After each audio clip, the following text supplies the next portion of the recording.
Welcome to our 8th broadcast of Ferment TV. I'm Kit McDonald. I'm the creator of Ginkgo Ferment and the project director of Ferment TV. Before we begin, I have some housekeeping notes.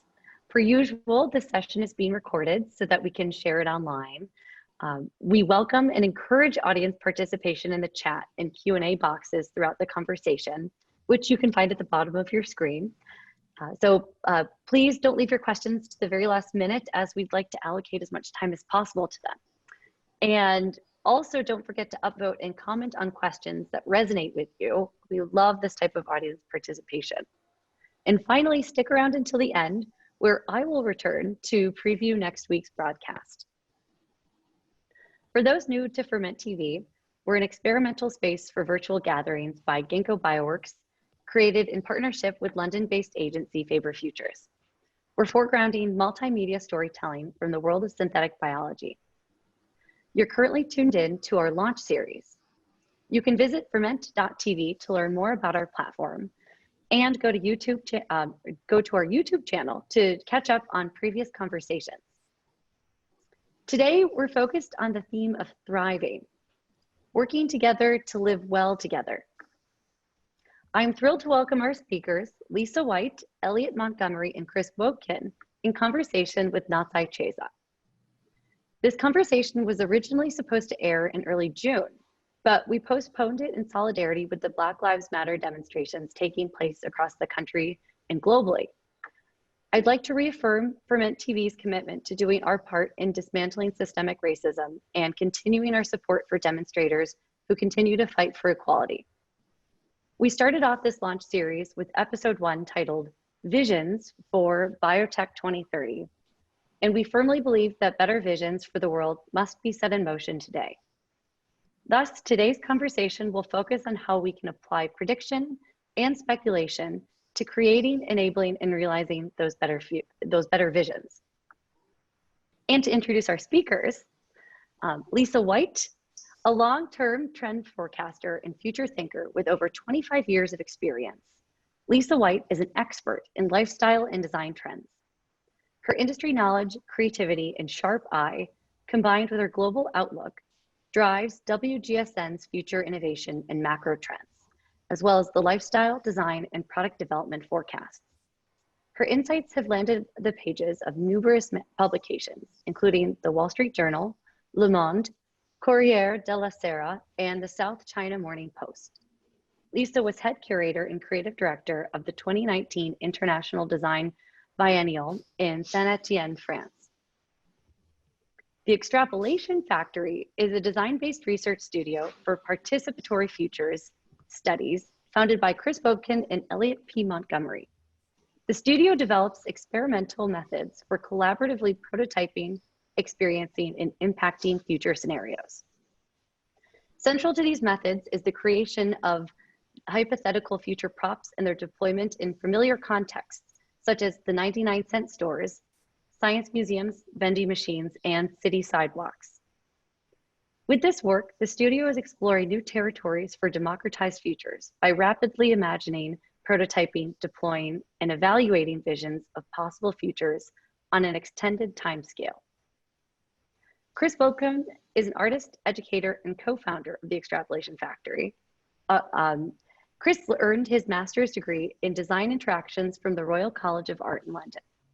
He's taught a master's studio at RISD's Industrial Design program, as well as elective classes at Columbia GSAP, NYU, SVA, and Parsons. His work was awarded a McDowell Fellowship, the Shed's Open Call Grant, as well as a Graham Foundation individual grant. Elliott P. Montgomery is a design researcher, strategist, and educator whose work focuses on speculative inquiries at the confluence of social, technological, and environmental impact. He is the Associate Director of the MFA of Transdisciplinary Design program and an Assistant Professor of Strategic Design at Parsons School of Design, the New School. He was previously a design research resident at the U.S. Department of Energy's Advanced Research Projects Agency, Energy. He holds a master's in design interactions from the Royal College of Art in London and a bachelor's in industrial design from Carnegie Mellon University in Pittsburgh. This is also, I should note, our first broadcast with 3 panelists. So thank you for listening to all of these introductions. Before I hand it over to our moderator today, I'd also like to introduce Natsai. Natsai Audrey Chieza is a Zimbabwean-born London-based designer, entrepreneur, and storyteller, whose practice is deeply committed to nurturing co-designed, equitable, and biodiverse futures. She's founder and CEO of Faber Futures, an award-winning design agency that operates at the intersection of nature, technology, and society. And with that, I will hand it over to Natsai.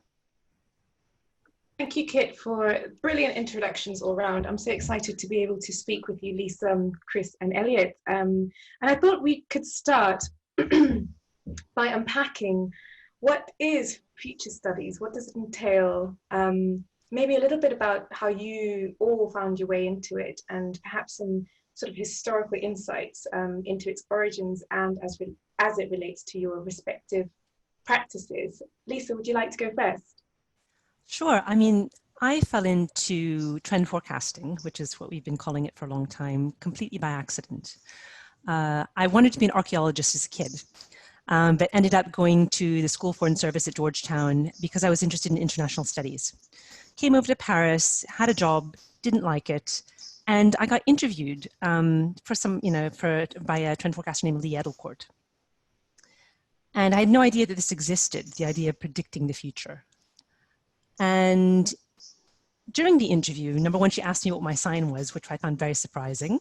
I'd come with my CV and I was very, very serious about the whole thing. But number two, she said, it's interesting that you wanted to be an archaeologist because the way I see my work is the archaeology of the future. What we do now is we unearth things from the past, but the same thing goes for the future. We can unearth signs in the present towards the future. And that's the way I've seen things for quite a while in my work. It's that the past and the future are present. And it's really up to us right now to be able to unearth those signs and to help point the way forward. So that's kind of how it came about for me personally. But the whole idea of trend forecasting I can speak about later or now as you like, I don't know. Okay, because yeah. No, go ahead. In the way that we've been working in trend forecasting, it's really fashion and design based. So that was really interesting. It came out of post-war years more than anything else. Back in the day in the French textile industry, and it's interesting that we go back to textile here as well too, because a lot of the conversations have gone back to textile on the Ferment TV. Back in the day, the French silk manufacturers needed to be able to promote their silks, and they had all sorts of color cards. It started with color as well too, where people could go in and choose the colors that they wanted. Post-war, however, they had to revive that industry. And you saw things like the French Silk Federation in 1952, and even a bit earlier, that would put out color cards that they predicted would be the colors for the future. And that was really important because, we were moving from an uncertain moment of wartime scarcity to a moment of post-war production. And it was really important to make sure that the resources that were used would find their markets. And that's something that I found very, very interesting as well, too. It's really trying to pinpoint what's important and what's going to work. And then you ended up with a whole range of things, too, with people like Maïmé Alnaudin, another lovely French woman. And she was much more of a curator of color. And in the 1960s, she came out with color cards that were very sort of poetic. And she'd really curate, well, this type of color. And she'd mix the color herself. And she worked for some of the biggest clients in France too, kind of the big box retailers at the time, like Prise Unique, and just really trying to put predictive models into consumer goods, again, to make sure that resources weren't wasted. And so that's kind of where my background comes from. That's really fascinating.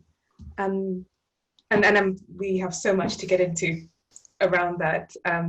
Perhaps Chris and Elliot, you can shed light on how you approach future studies and of course it's very specific kind of historical lens as relates to your own practices. Sure, yeah, and thank you so much for having us. It's a real pleasure to be here.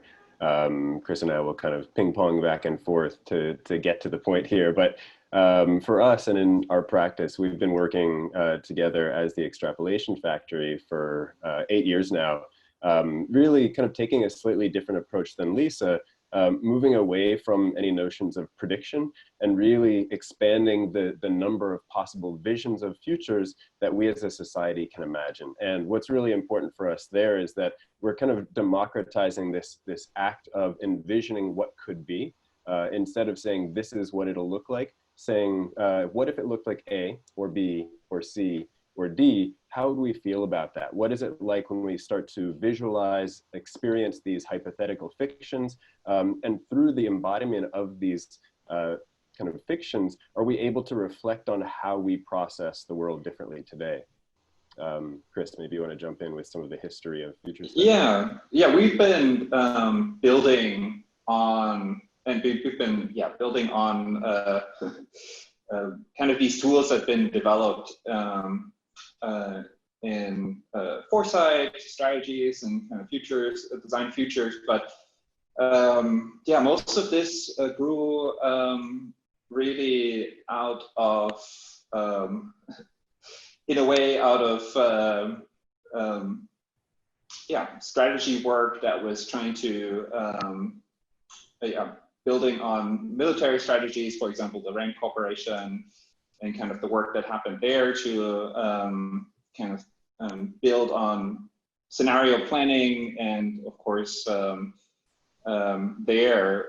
scenario planning was about different versions the world could end. So it's quite doom-like.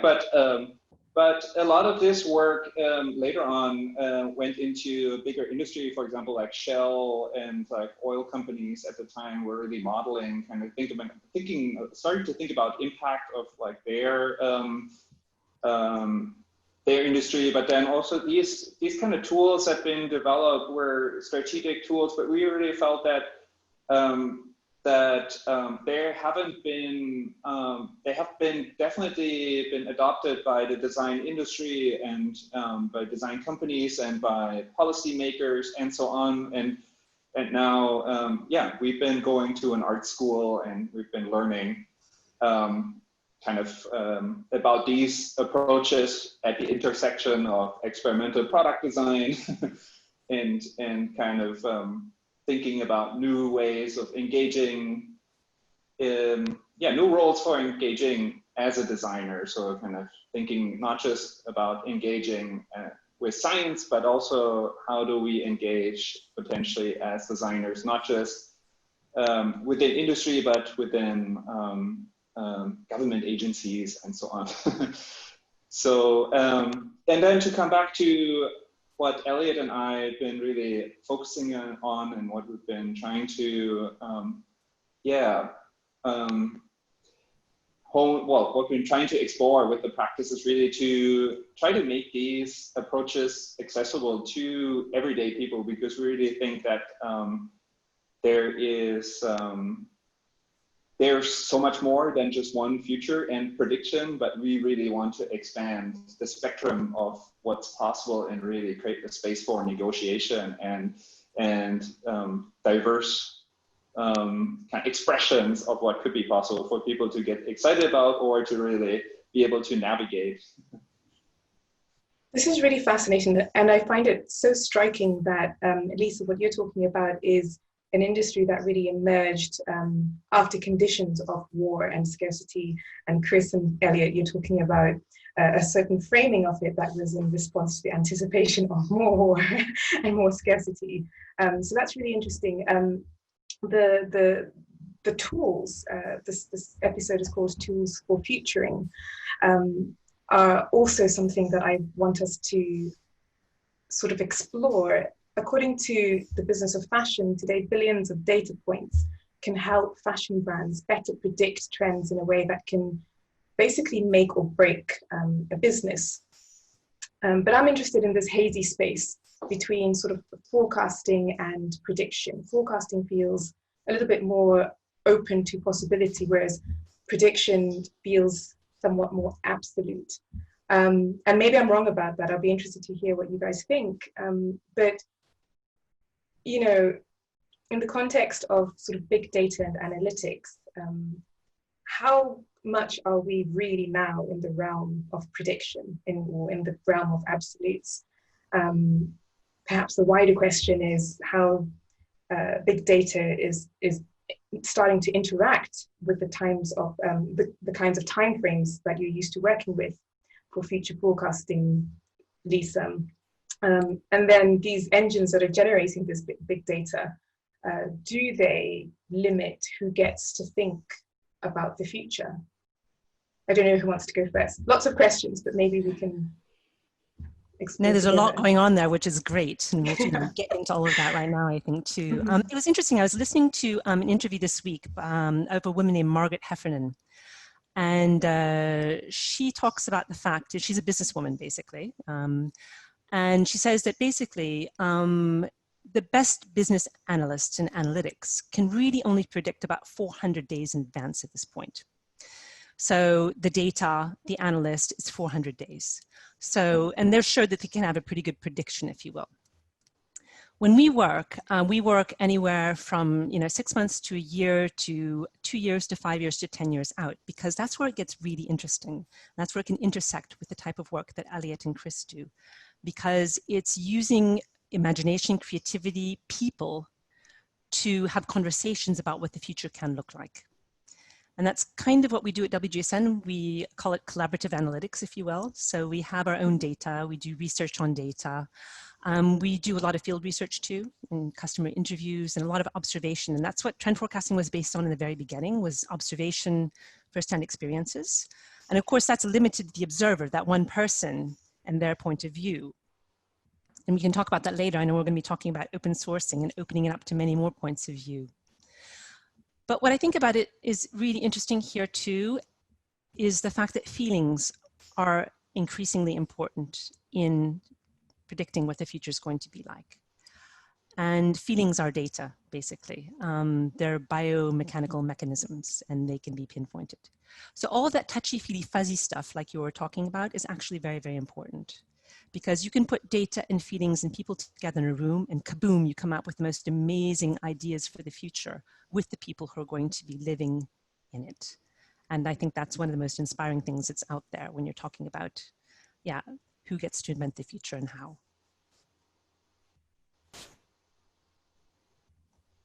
That's really interesting. So basically I'm wrong. It's not binary. It's actually a soup of possibilities. Yeah, nothing's binary anymore. No more binary. Nothing's binary. Prediction is feelings and data. It's so interesting.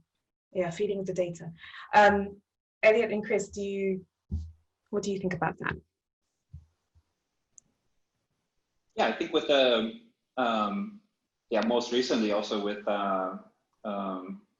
kind of modeling outbreak scenarios and kind of public policy on when you can lift a lockdown and all these. It's quite interesting to see that work being strategically modeled around something where, yeah, also with the virus, like, yeah, it was really unclear how it spreads and where like the entire discussion around and kind of the approach for trying to, let's say, predict or really model scientifically around how to best make recommendations and how that became also such a political dance. But I think there maybe, yeah, prediction is a more, or kind of modeling and actually being really decisive or making recommendations is a very pragmatic maybe approach. But like what we've been trying to do with Extrapolation Factory is also to find ways to kind of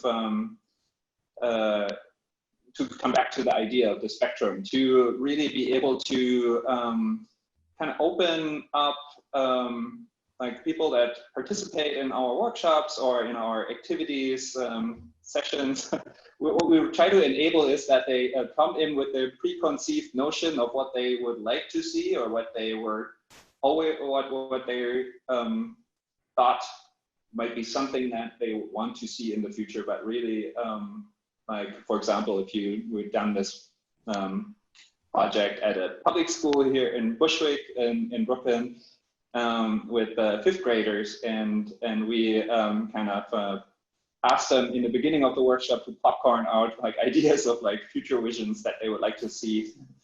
And of course, the flying car future vision came up. And then we ran this workshop on, it was about mobile services that these kids would like to see in their neighborhood and in 20 years from now. But yeah, these ideas like going through the process, like they came up with very different ideas, and we're really surprised with the concepts that they developed and that they, so I think that's something that we find for us is like very inspiring to kind of have these moments of wonder where you involve these non-experts into building onto their experience or their personal dreams and kind of coming up with ideas and tangible kind of visions of what they would like to see, and also allowing them to be surprised to themselves. I'll maybe pick up on that a little bit. I think my understanding of prediction has a lot to do with probability. And so when we're talking about prediction, we're identifying the most likely or most probable next possibility. And I think one of the interesting differences between some of the trend forecasting work and futures visioning, especially the democratized and participatory futures visioning, has to do with the divergence from probable. And we actually really, in our work, try to move away from the probable, try to identify these highly unlikely, but really provocative, interesting, desirable or undesirable scenarios that help us to frame the way we think about what could happen. Jim Dater, who is a formative individual in the field of future studies, the former director of the Manoa School of Future Studies, once said that any useful vision of the future should at first seem to be ridiculous. And I think that's a really useful framing for thinking about these kind of provocative visions of futures that take us away from the probable and take us into these spaces that could be desirable or undesirable, but challenge us to think about what we're doing now. They kind of recontextualize the present. And so the way in which we should think about futures is not necessarily that they are a vehicle to get to somewhere better, but that they're a vehicle to explore possibilities, and that those possibilities aren't necessarily rooted in any kind of moral framing. Is that correct? Yeah. I like to think of futures as these stories that we tell to help ourselves discuss, analyze, build consensus, and plan for possible versions of futures. When we do future studies work, we're not putting anything in concrete. We're really kind of laying out a number of possibilities and then using those as tools to think about the next steps. So futures aren't necessarily the end outcome. They're not the deliverable. They are a step in a process that will lead to some kind of deliverable. Exactly. That's the way we work as well, too. We're saying you can't necessarily plan for the future, coronavirus being the best example, but you definitely can prepare for it. And it's just making sure that people feel like they've got enough analysis, their own and other analysis, to be able to feel like they can do something towards the future, if anything. So I'm picking up two things here, participatory being kind of quite important in terms of who gets to imagine the future, prototype it, implement it, etc. And also, so participatory as a framework, but also as a methodology. But that you also have open source as a framework and as a methodology, but they're not necessarily the same thing. So maybe I can start with open source. Lisa, you wrote an article for Domus on design futures being open source. You talked about open source applied to everything, to the solution, to the problem, to research. Can you tell us a little bit more about your thinking around this and how it might start to help us think about innovation models and innovation models as they relate to biotechnology, actually? And I ask this specifically because biotechnology is sort of poised to become more consumer-facing, where the technology and how it gets made really needs to connect to the human and all associated factors. So maybe you can walk us through that a little bit. Yeah, I think kind of the root of that for the Domus article was thinking about Yuval Noah Harari and his 21 Lessons for the 21st Century. And he was talking about there's no one country, no one corporation that can find solutions for the problems, the sticky problems we're going to be facing in the future. And you can really apply that everywhere. We definitely have to work together. And the idea of hierarchy right now, as you know, is something that is, falling apart. Because when you have too much hierarchy, you do not have enough nimbleness to be able to find solutions that work for the greater good. And I think that I approach it from an idea of radical collaboration and getting that idea of what radical is and roots, basically. And roots are always entangled and they're dirty and it's messy. But if you can actually get people from different root systems to work together, then you end up with a collaboration that's going to be that much richer, basically, because they can feed off of one another.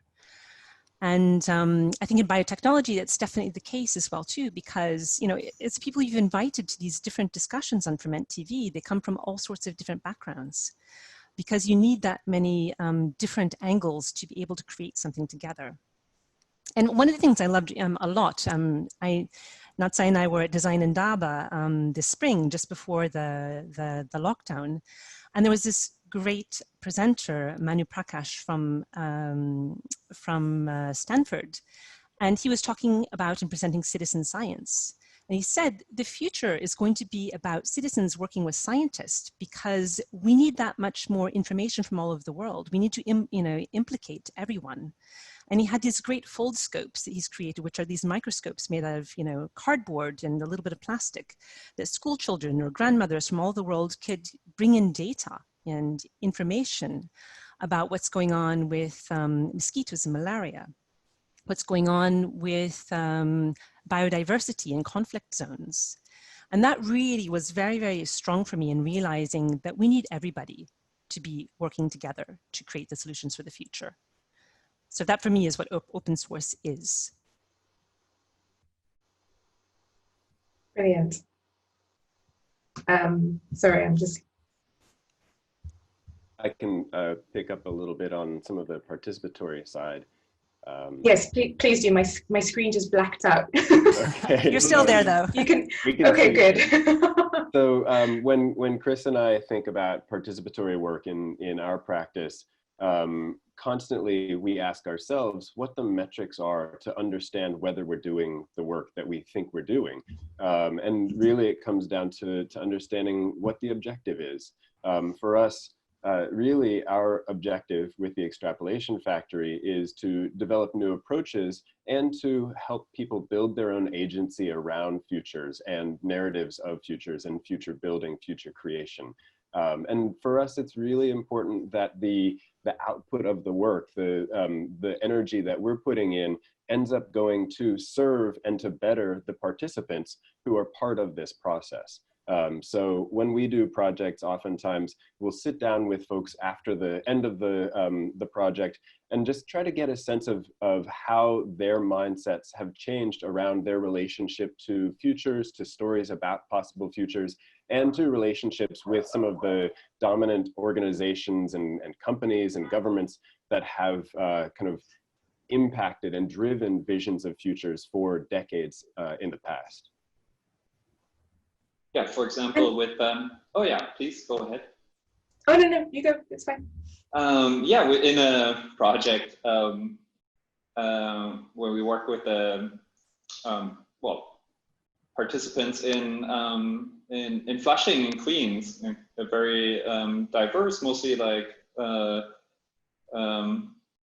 Latin American and yeah, Korean, kind of Chinese descent American community over there. But yeah, the Queens Museum is interestingly located on the former ground of the World's Fair. And the museum itself is in the New York Pavilion that was kind of presenting like the visions of like what New York could look like the entire like Robert Moses and all these kind of ideas were presented there back in the yeah, 60s and like prior in the 30s. But yeah, we were kind of coming back to this place and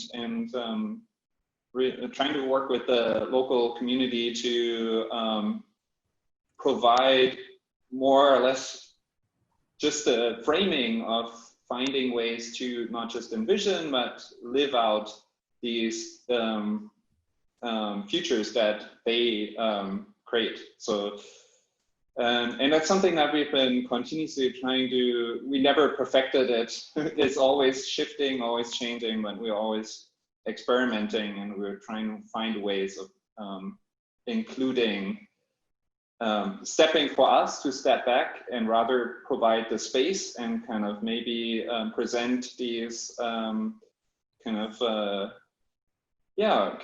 made accessible versions of these foresight tools or future design futures tools that we basically borrow and kind of make accessible. But really, for us, it's really interesting that space for negotiation and for also not just the visioning, but then also creating a space for living in it and for living in these alternate vision, and then also for trying to create the space for negotiations, or for not just presenting the vision, but then also for understanding the implications and how it might work, or what the potential is, but also what might be challenging, or so I think that's something that we try to do through finding ways or figuring out ways how we can really work together. And actually, what sort of timelines are you working to? And within those timelines, is there scope to start to ascertain what the impact is of these methodologies? Yeah, I think with timelines, it's yeah, I think they can be sometimes we can have a complete shift in terms of social norms, as we've just seen, like in like the matter of like just a couple of weeks. So suddenly we live in a new reality, and I think that timelines, yeah, some of these timelines, I guess in future studies, a lot of these timelines are based on, let's say, technological development, Moore's law, or like, let's say, advancement in like in biotechnology. Of course, there's like technological advancements and things that that move on a clear timeline, but in many ways, like the needs and our desires, etc., they can potentially shift pretty rapidly, or we can also imagine very different ways of living that would allow us to also respond to them in new ways by.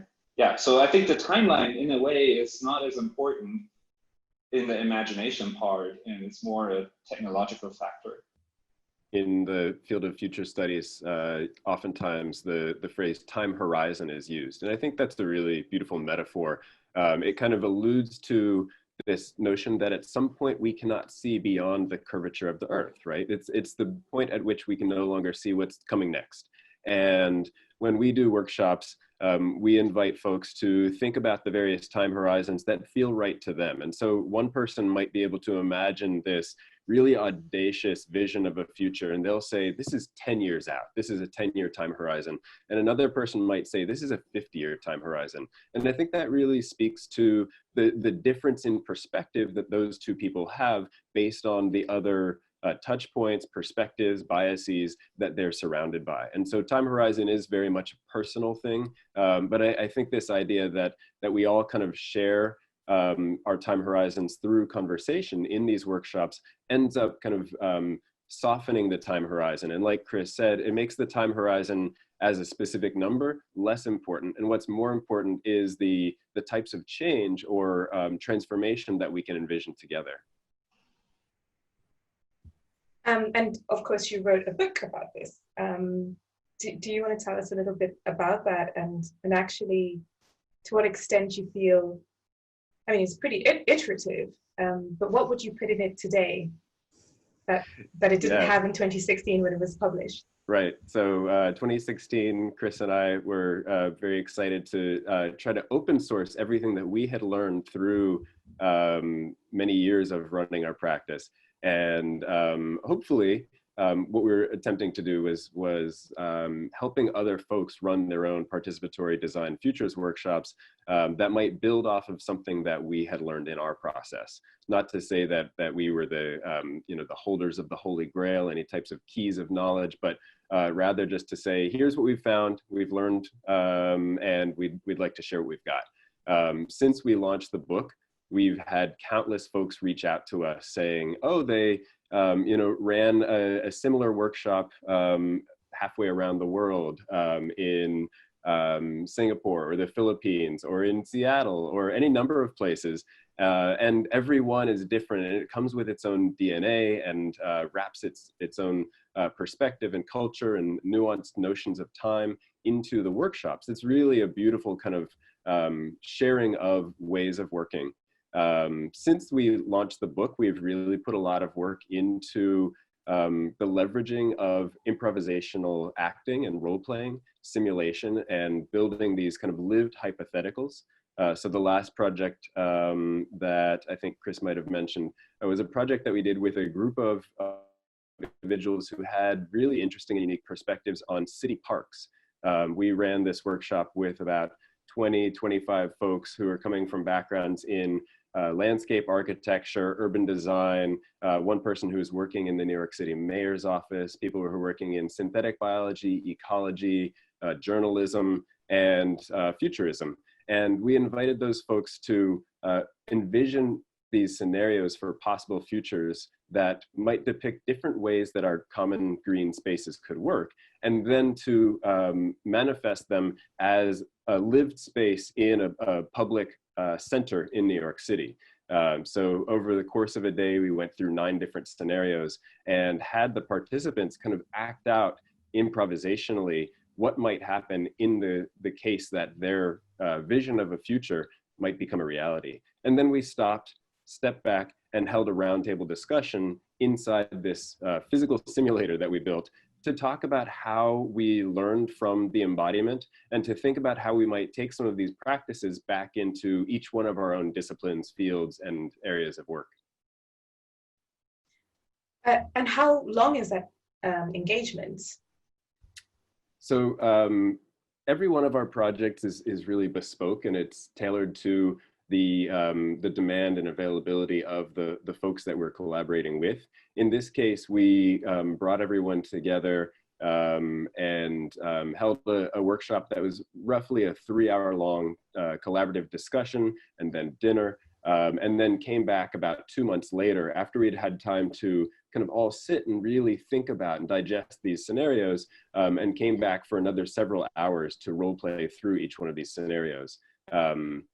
This project was brief, partly because we wanted to do it in this public space. This was an opportunity that we had, but certainly there are ways to do this type of participatory role play and performative embodiment as prototyping that could happen over long periods of time. I think in general, most folks are able to give small chunks of time. And since we want to be inclusive and make sure that everybody has an opportunity to take part, we want to make sure that the threshold to engage is low enough that people feel welcome.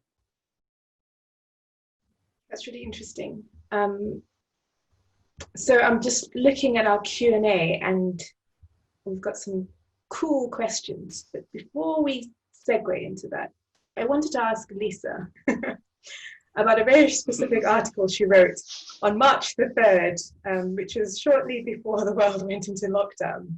A kind of prophecy when you sort of read it back now. And I guess in its timing and brevity, it's so uncanny. I wanted to understand, Lisa, what was going on in your mind when you wrote Embracing Uncertainty. It's a blog that's published on WGSN, and some of the themes that it explores include uncertainty, decolonization, dematerialization, made in nature, sort of as trends that you highlight as being really important in time to come. And so in a matter of weeks, we have COVID-19, we have the Black Lives Matter movement, which have really brought these issues to the surface and in a sense, I think collectively we think that there's a window of opportunity here to change all of these things, and perhaps with this overlay of morality slightly. Yeah, what informs a post like this to land at that particular time? Is one question, because I know that it didn't come out of nowhere. I know it's linked to a lot of the work that you were building around. So that's one part of the question. The other part of the question is how this actually interacts with a crisis. And you've seen many, many crises in your experience. And so what you said earlier about featuring being something that is about the past, present, and, you know, give us a sense of how these two things are modulating each other. Yeah, it's interesting because actually that just came out of an introduction that I wrote to a WGSN report that came out in November, which is our Future Innovations report. And at that time, again, this is something where we get, 100 of our content people together in a room twice a year, and we exchange ideas and information. We've got offices on every continent, so people come in and talk about what's happening in Latin America, or China and Asia, whatever. Basically every continent, and then people talk about their area of expertise. If that happens to be, I don't know, it could be women's wear, it could be design, it could be food, it could be beauty, it could be all sorts of categories that we cover. But we always take a look at this from a very broad point of view, and what are the underlying things that are driving what we're seeing, if it's a product or if it's a behavior. And once we have all of these presentations, we kind of, buckle down, and about 12 of us kind of put them together and come up with drivers and come up with innovations and big ideas, basically. And then the task is to come up with the overarching theme. And it's always interesting because they often, again, they're more of a horizon type of thing. We put a date on this because, our clients like to have dates, but these things go before and after those dates. So this was for 2022.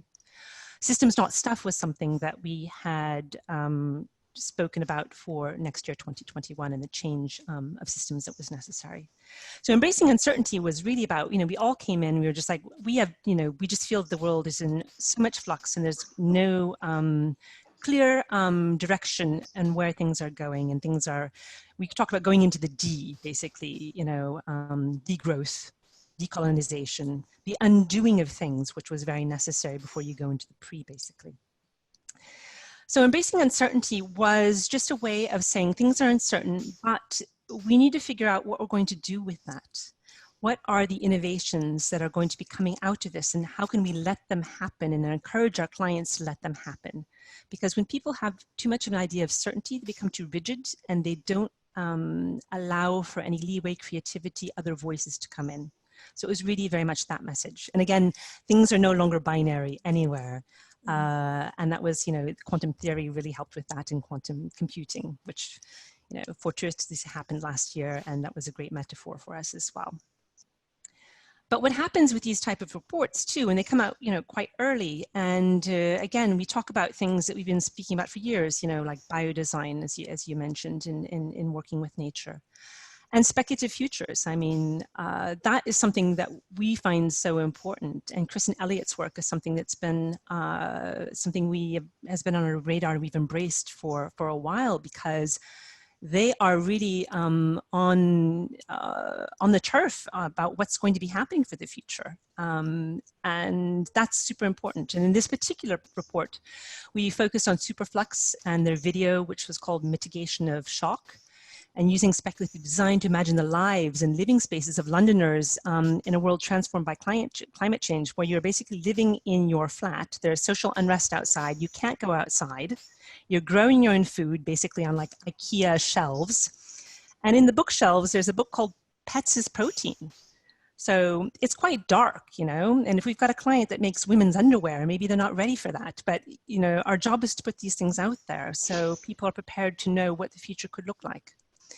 And then after that, this all gets sort of distilled into directions that are perhaps more fitting into systems, perhaps more aesthetic, But the background is really very much about taking a look at these big things that are going to shake our world.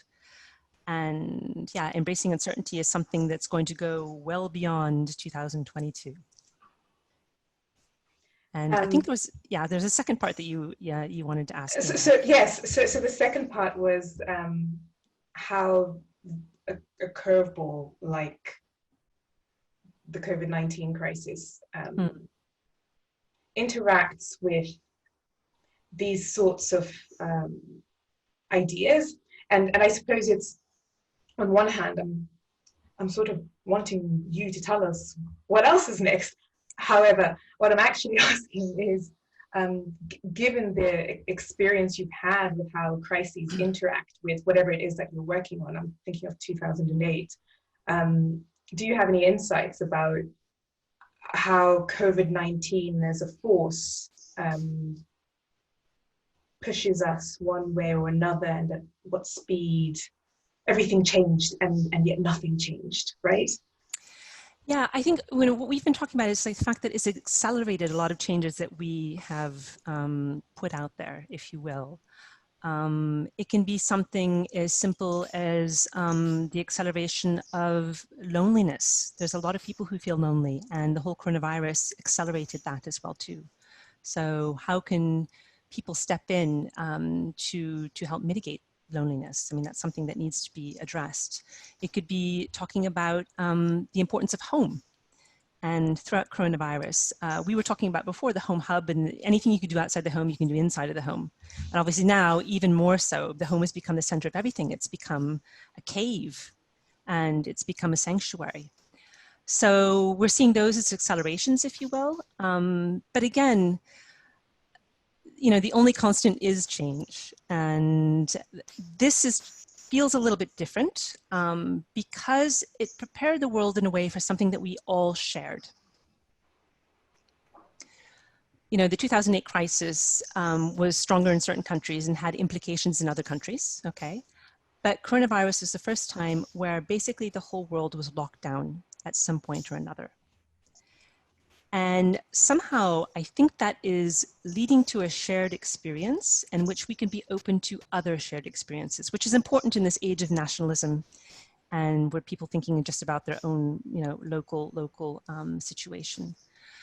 So with something that's happening now like Black Lives Matter in the United States, that is having global implications as well too, because people are saying, okay, if this is happening in the US, this is also happening here too.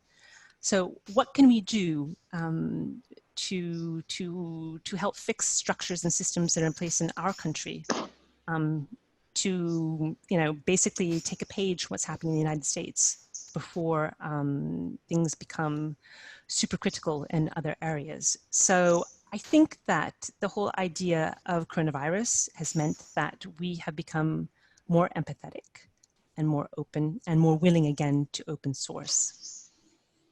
Mm-hmm. And I think that speaks a little bit to Dan Wittett's question, who asks, please talk about where you're working physically right now, how you envisage things being different as we emerge from the current pandemic. Elliott and Chris, I wonder if you could speak to that a little bit. Yeah, so I think the main challenge for us is to not necessarily be able to do in-person workshops. I guess you can do outdoor activities and of course with masks and everything, but yeah, definitely that's been the in-person participatory aspect is definitely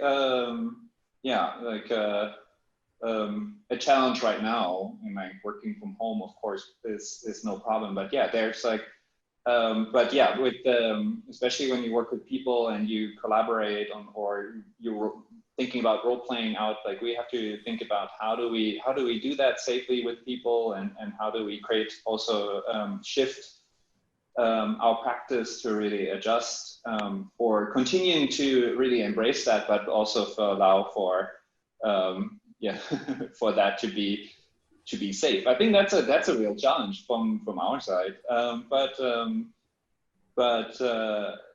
Yeah, I think in terms of everything that is is going on from the Black Lives Matter to also really kind of learning new and very effective tools for communicating visions in that regard as groups and kind of group dynamics is something that is very inspiring to us, and it was really wonderful to see, even in a situation where people were kind of yeah. So that was very unexpected, of course, like due to terrible circumstances, but it's just really inspiring to see. And Camille McRae is asking sort of what sorts of tools, or rather, how can we become better storytellers to communicate the kinds of futures we want to see? I wonder if you can speak to that, because I think that's sort of what you're sort of flagging with what you've seen in the last couple of months. Is everyone participating in this building out of other stories? Yeah, I think that's a really interesting question to ask. For us, it really comes down to the skills and propensities that each individual has. So while one person might be the type of person who is a very visual storyteller, another person might be much more of kind of a linguistic or kind of a writer. And another person might be someone who works through kind of, I don't know, role play and improvisational acting. Everybody has their own methods and pathways to communicate their stories. And so in the work that we do, we really try to help folks find what already suits them and tell their stories through those media. There's no right media to tell stories about possible futures. And I think every person's versions of futures will resonate differently across the world. So it's certainly not for us to kind of put a cookie cutter print on how stories can be told or should be told. I think there are so many different ways to tell stories. One thing I will say is that as we tell stories about futures, it's really important, I think, for us to be self-critical and to ask ourselves honestly whether we need to spend a little bit more time reflecting on those stories before we go out and try to convince others of the stories that we think are kind of the most important stories to tell about the future. So one of the tools that Chris and I have found helpful that we've borrowed from the field of future studies is called the Futures Wheel. And you can find the Futures Wheel online with a quick Google search. It was a proposition that was put forth by Jerome Glenn, I believe. But the idea is that you just start by taking some kind of trend or event or transformation, write that down in the center of a piece of paper, and then kind of almost like a spokes of a wheel, write out the implications of that change, of that transformation. And once you've gone around that wheel once, give yourself the luxury of time to imagine the implications of the implications. And what this does is it ladders away from the obvious. So we can all think of the implications of living in a pandemic society off the top of our heads, but what are the implications of those implications? And if you do that 2 orders of magnitude away, you start to get into these really interesting, unexpected territories. And I think that's when the future visions actually kind of help us challenge our own preconceived notions of where we're going. Futures twice removed. I love that. Lisa, I don't know if you have anything to say to add to that. No, I love the idea of, just taking it away several notches, because you have, the story here and then the story, and basically being able to communicate what's going on and taking a look at the far-reaching implications and making sure that people who are worried about the tomorrow, the 6 months, that they are, taking a deep breath and thinking about, the 1 year, the 2 year, the 5-year cycle too, because if they don't have that horizon to look at, then they're never going to be able to breathe and to do something positive, I think. So that's quite important. I think one of the things that is really tricky with in the world of biology is this idea of knowing what comes next. When you're working with living systems, it's very difficult to have a handle on that. And so there's a little bit of tension, I think, with the idea that we can bring some of these methodologies and then they help us know what the thing is. But I wonder if you might close us out, all of you, with a sense of how we can start to take this thinking, where its value lives when we're thinking about the design of biology, as a way to orient us around the idea that collaboration and sharing is kind of the way to go. I think that for me, the most important thing for the future is designing with. And that's designing with nature and taking into consideration all the uncertainties and surprises that will come out of that. It's designing with, like, you know, what Chris and Elliott do, with other people and with as many different types of people as possible. And you're not designing for people. It's not about focus groups. It's about actually working with people to create something for them and with them. So if it's human nature or nature, I think that it's basically the same thing. The future is really about designing with, to put it simply. It's the with and the and. Yeah. It is also, I think it's also really challenging, the idea of, let's say, comparing the design or ergonomic design of a chair is maybe like a problem space that is fairly, and then yes, you can choose the different materials and of course like color or other, but it is when it comes to really designing with or for and with collaborating with natural systems or microorganisms, or I think also, yeah,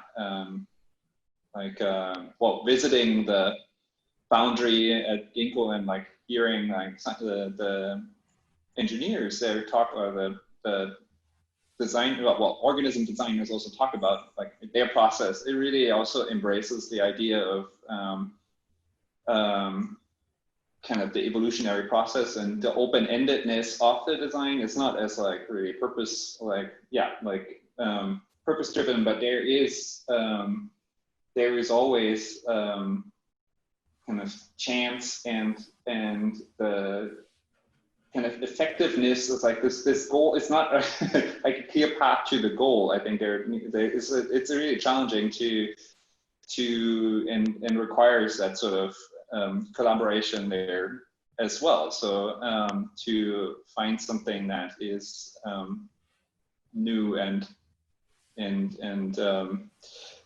but yeah, well, but I'm wondering how that is, yeah, the the openness, let's to frame it that way, to the openness of like working with or collaborating with is an interesting overlap also when it comes to probably the engineering side of it too. I guess I would just add on to that, this idea that designing with is super important. But I think we also have to constantly be asking ourselves, who does the work serve and who is being bettered by the work? So if we design with someone or some living system or nature, but the work is inevitably, you know, going to be serving us, is that really the most equitable way that we can work as designers, as biologists, as scientists, as engineers, inventors, etc.? So I think this question of who the work is serving is super important and needs to be at the root of everything that we're doing. Yeah, I think it's really challenging to decenter the human perspective and kind of think about, yeah, like the impact that our design work has on, yeah, like big complex systems, and it is it's something that is that we don't really have the tools and methods for exploring that well, actually. I mean, we really have the need to work on that, and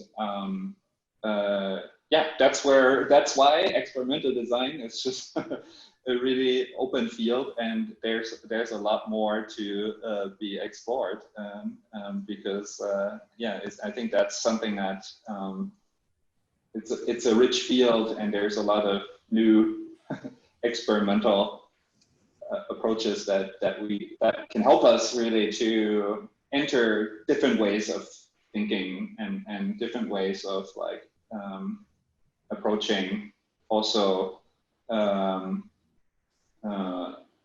yeah, like that collaboration from not just our perspective. Well, thank you so much to everybody today. Our time is up. What an amazing conversation. I can't wait to digest it all tomorrow. Kit, would you like to ring us out? Thank you, Natsai. Before I tell you all about next week's episode, where we feature specialists on community-led practices who I believe will have some answers to some of Lisa's predictions on a new future for socializing, I would love to extend my sincere thanks to Lisa and Chris and Elliott, and of course Natsai for moderating today. From the Ginkgo Bioworks team, I'd love to thank Christina Agapakis, and from the Faber Futures team, Laura Vent, Joanna Mann, Camille Siri, and Magda Almalco. And for next week, we'll be featuring community-led researcher and designer Sasha Costanza-Chalk and the Slow Factory Foundation founder Celine Simon in moderation with Natsai on community-led strategies that can expand who design, biology, and technology are for, and how else they can be practiced to bring about models for equitable and just futures. Please visit ferment.tv to sign up for that broadcast and our newsletter, which will keep you up to date with forthcoming broadcasts. Don't forget, you can also revisit past conversations on Ferment TV's YouTube channel and follow us on Instagram at ferment.tv. Thank you for joining us today, and see you next week.